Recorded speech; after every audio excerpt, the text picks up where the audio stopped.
모압과 암몬 그리고 연합군과의 전쟁에 대한 말씀입니다. 여호사밧의 기도에 하나님은 전장에 나가되 싸울 것은 없다라고 응답하십니다. 여호사밧은 이런 하나님의 말씀을 신뢰하였습니다. 그래서 백성들에게 하나님과 그의 선지자들을 신뢰하는 자는 견고히 서며 형통하리라라고 선포합니다. 그리고는 노래하는 자들에게 거룩한 예복을 입히고 군사들 앞서 적군을 향하여 행진하며 하나님을 찬송하게 하였습니다. 마치 여리고성을 무너뜨릴 때처럼 말입니다. 여리고성을 점령하기 위해 이스라엘 백성들이 한 것이라고는 매일같이 제사장과 노래하는 자들을 뒤따르며 행진하고, 그리고 마지막 일곱째 날 노래하는 자들과 함께 큰 소리로 외친 것뿐이었습니다. 그러자 여리고성은 저절로 무너졌습니다. 그 어떤 전투도 그 어떤 충돌도 없었습니다. 하나님께서 하신 것입니다. 이처럼 전투 대형이라고는 전혀 상상할 수 없는 노래하는 자들이 전장에 앞서 나아가며 하나님의 인자하심을 찬양하자 하나님께서 그 복병을 두어 암몬과 모압과 세일산 주민들을 치게 하시니 그 큰 무리가 서로 싸워 한 사람도 남기지 아니하고 진멸하였다라고 말씀하십니다. 여호사밧은 칼 한 번 휘두르지 않고 전쟁에서 승리한 것입니다. 하나님께서 하신 것입니다. 사랑하는 성도 여러분, 우리 하나님은 말씀하신 것을 반드시 이루십니다. 하나님의 말씀은 결코 취소되거나 번복되지 않습니다. 하나님의 말씀은 반드시 이루어집니다. 그런데 왜 우리는 하나님의 말씀이 우리의 삶에 이루어지는 것을 보지 못할까요? 이처럼 하나님의 말씀은 반드시 이루어지는데 그 1.1획도 땅에 떨어지지 않고 말씀 그대로 이루어지는데 왜 우리는 그 말씀이 이루어지는 현실을 우리의 눈으로 보지 못하는 걸까요? 왜 우리의 삶에 하나님의 말씀은 여전히 멀게만 느껴지는 것일까요? 물론 몇 가지 이유가 있습니다. 우리를 고난을 통해서 성장케 하시기 위해서, 또는 영적으로 우리를 성숙하게 하시기 위한 과정일 수 있습니다. 무엇보다도 하나님의 때에는 기다림이 요구되어집니다. 그러나 이런 이유들보다 더 결정적인 핵심적인 이유가 있습니다. 그것은 바로 우리가 하나님의 말씀을 신뢰하지 않기 때문입니다. 여호사밧은 하나님의 말씀을 듣고 그 말씀을 전적으로 신뢰하였습니다.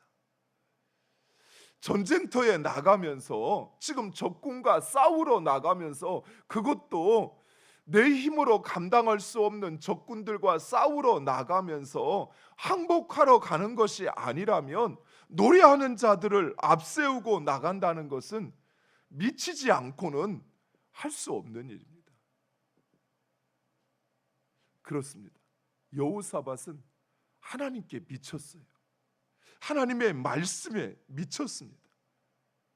그만큼 여호사밧은 하나님을 신뢰하였고 하나님의 말씀을 믿었던 것입니다. 사람들은 하나님을 믿는다고 하면서 기도합니다. 그러나 많은 사람들은 자신의 기도가 이루어질 거라고, 하나님께서 내 기도에 응답할 거라고 믿지 않는 것 같습니다. 그래서 여전히 두려워합니다. 의심합니다. 원망과 불평이 떠나지 않습니다. 만약 내가 하나님 앞에 내어놓았던 내 삶의 문제, 내 어려움, 내 힘으로 감당할 수 없는 그 일, 하나님께서 내 기도를 들으시고 응답하신다는 확신이 있다면 그는 결코 여전히 얼굴빛이 그래서 그렇게 슬픔과 절망 속에 살아가지 않을 것이에요. 그런데 우리는 하나님 앞에 그 많은 시간을 기도하면서도 뒤돌아서서는 다시 또 그 수고롭고 무거운 짐을 우리가 짊어지고 갑니다. 그러니 기도한 것과 기도하지 않은 것에 차이가 별로 없어요. 물론 우리 마음에는 믿음보다 의심이 먼저 찾아옵니다. 그리고 한번 찾아온 의심은 쉽게 떠나지가 않습니다.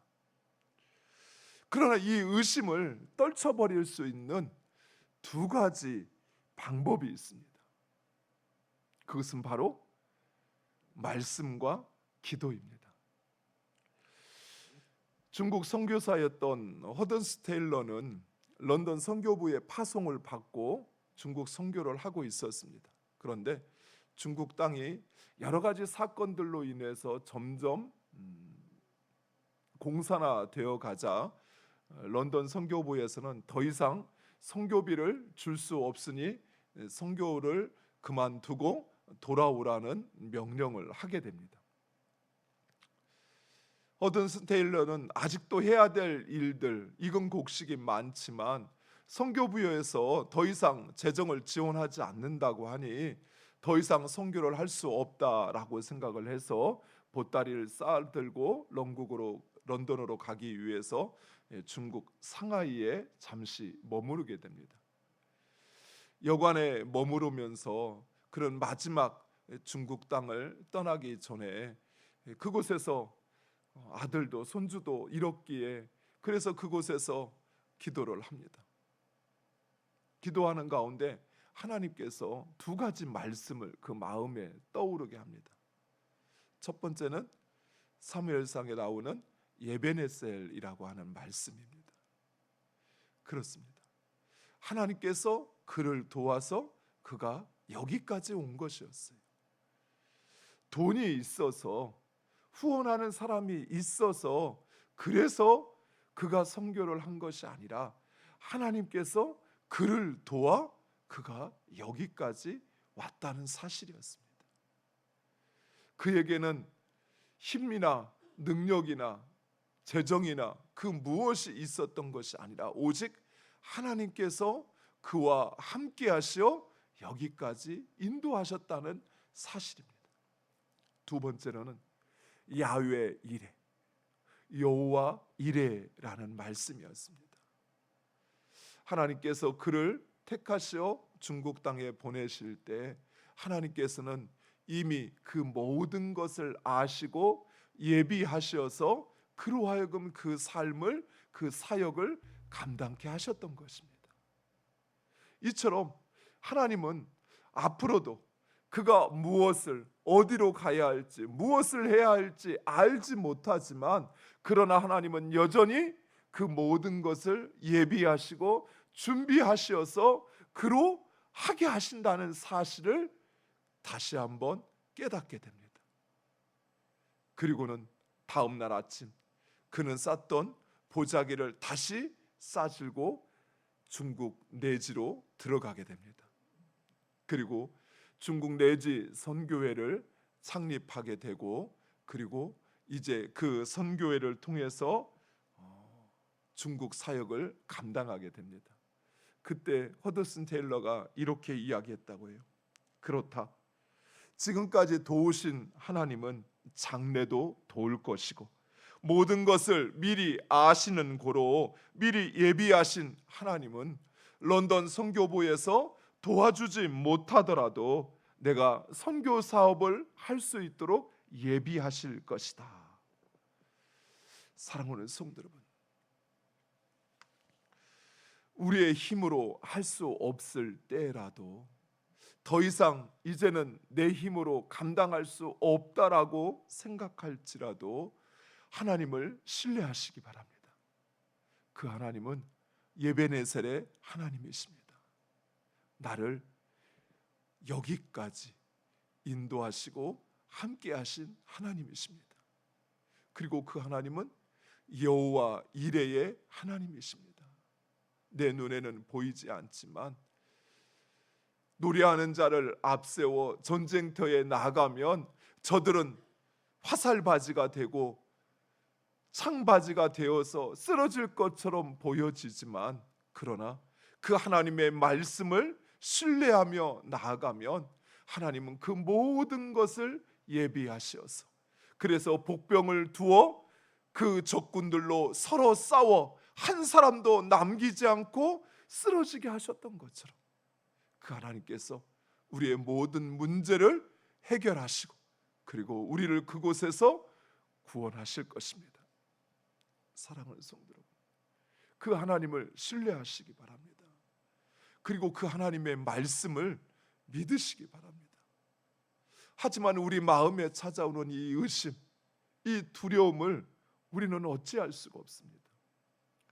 존 버년의 철로 역정에 보면 크리스찬이라고 하는 사람이 그 하나님 나라의 여정을 하는 가운데 의심하는 성이라는 곳에 들어가게 됩니다. 의심하는 성. 그런데 그 의심하는 성의 가장 밑에 있는 지하실에 이름이 있는데 그 이름이 바로 절망입니다. 무슨 말인고 하니 의심은 우리를 절망으로 이끌 뿐이라는 것이에요. 하나님에 대한, 하나님의 말씀에 대한 의심은 나를 절망케 할 뿐입니다. 그러나 여러분이 하나님을 신뢰하고 그리고 그 하나님의 말씀을 믿으면 하나님 반드시 이루십니다. 사랑하는 성도 여러분, 그것을 위해서는 우리는 하나님의 말씀을 붙잡아야 합니다. 말씀을 읽으셔요, 들으셔요, 묵상하셔요. 그리고 그것을 지키시기 바랍니다. 그리고 기도하셔야 돼요. 의심이 찾아올 때마다, 두려움이 찾아올 때마다 그 의심에 내 마음을 맡기지 마세요. 두려움에 내 마음을 맡기지 마세요. 그 결과는 뻔해요. 절망이에요. 내 마음에 의심이 찾아올 때, 내 마음에 두려움이 찾아올 때, 불평이 찾아올 때 그것은 나를 절망케 하는 것이지 결코 우리를 희망으로 이끌지 못한다는 사실이에요. 그러나 그때마다 하나님을 찾고 그 하나님께 기도하면 하나님은 우리를 의심에서 믿음으로, 확신으로, 절망에서 소망으로 우리를 이끄십니다. 사랑하는 성도 여러분, 그 하나님을 신뢰하시고 그 하나님 말씀에 순종하는 여러분 되시기를 간절히 축원드립니다. 기도하겠습니다.